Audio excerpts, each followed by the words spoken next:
Well, if you've been getting outside in this nicer weather, you may have noticed some company, that being mosquitoes. They have been quiet for much of the spring, but not lately. Fox 11's meteorologist Phil DeCastro has more. At the Apple Creek campground in De Pere, it was a pleasant Tuesday afternoon. A stiff breeze kept the air cool and the mosquitoes at bay.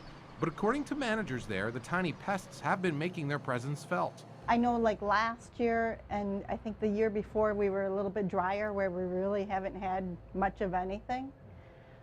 This year we've had where I've actually noticed the mosquitoes and we've had people buying bug spray a little bit more. With the wet and warmth lately, it's probably only going to get worse. And part of the reason why campers are just now starting to see the bugs coming out is not just because of the recent nice weather. It's actually, believe it or not, still an after effect of the long, cold winter that we just experienced.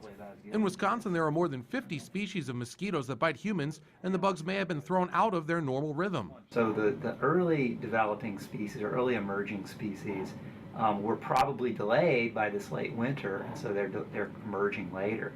The late emerging species, though, probably were not delayed because eventually it got quite warm. Rather than a gradual ramp up into peak mosquito season, it looks like it may be going from non-existent to full speed ahead very quickly. It might be a good idea to join in with the campers at Apple Creek and start picking up some bug spray. Meteorologist Phil DeCastro, Fox 11 News. And in case you are wondering about ticks, DNR officials say they have been out since the temperatures started hitting the 50s. To protect yourself, you can check for ticks after being out in the woods, take a shower right after being out, or use